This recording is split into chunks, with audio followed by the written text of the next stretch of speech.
First and foremost, welcome to my channel. Um, I greatly appreciate it if you can subscribe. I'm going to tell you a little backstory on how I made it to the NFL, and my path was not the easiest, but I'm sitting here today because I want to help the next generation. And, I didn't play high school football, but I always knew I wanted to play football. I just like, football is a contact sport, and it's just something I've always been interested in. So, having said that, I decided to after high school. I decided to go to junior college in California, De College, and I started out as a wide receiver.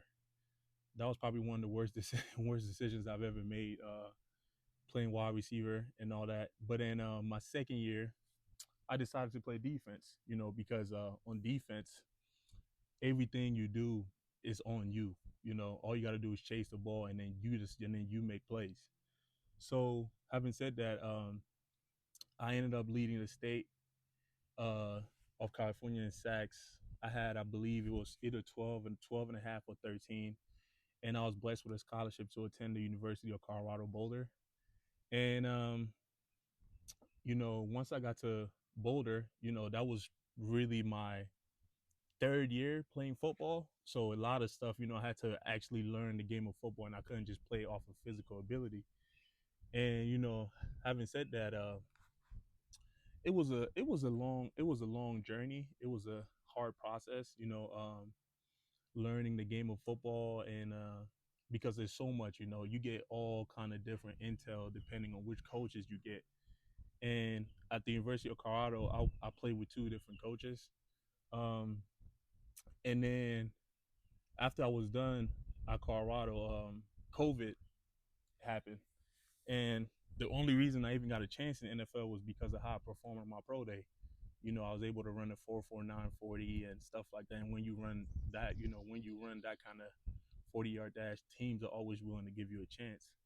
But and then after that, I signed with the Seahawks. I was just mainly a practice squad guy, never on the active roster. Then I ended up going to the CFL. I was on the active roster for a little bit, and now I'm a free agent, and I'm kind of my transitioning towards something else, pursuing something else in life, because you can't play football forever. But I'm very blessed that I can sit here and say, I'm healthy, and I can help the next generation of kids and show them the way on what they need to do to pursue, whether it's making it to the NFL or just anything in life, just anything in life. So, but as I sit here, there were a lot of days and a lot of nights where I doubted myself, and I was like, man, is this really what I want to do? Is this really what I want to do? And the thing about that is doubt is completely normal. A lot of people feel like you should never doubt yourself, but doubt is extremely normal, especially when you're chasing, something that only 1% of people make it. And then especially if you take the route that I took, where, it's even harder. So, um, don't ever feel like because you're doubting yourself means that, it's a bad thing and all that. But the biggest thing is just staying consistent.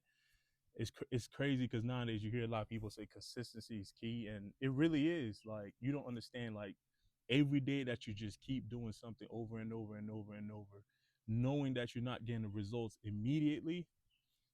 I mean, the more and more you do that, people gonna look at you like you're crazy, and that's okay. You don't have to relate to nobody, because only you know what you want to do in this life. So just just keep, I'm telling you, if you just wake up every morning and just keep pushing, man, like, the sky truly is the limit.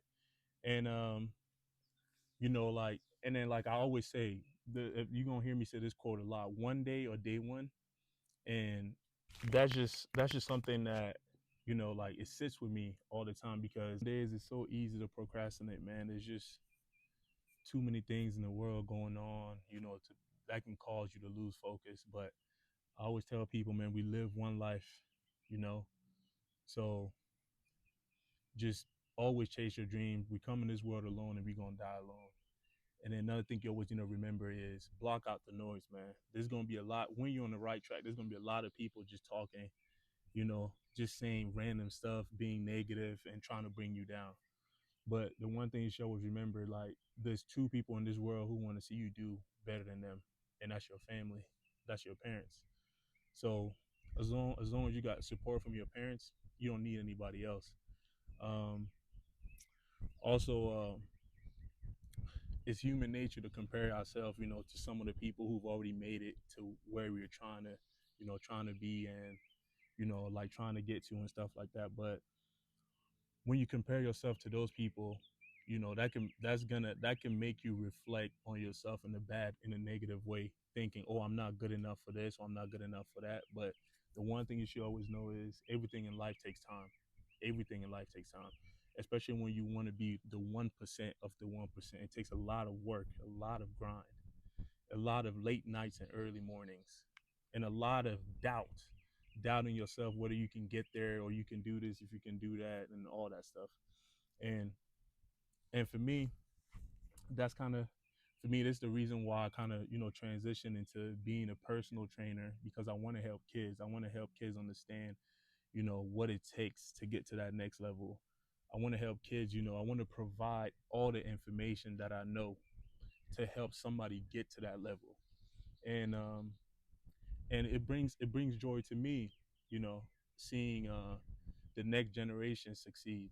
To me, that's I feel like leaving a message, and leaving information for the next generation is the greatest thing you can do in this world, because at some point in time, like, we all gonna die.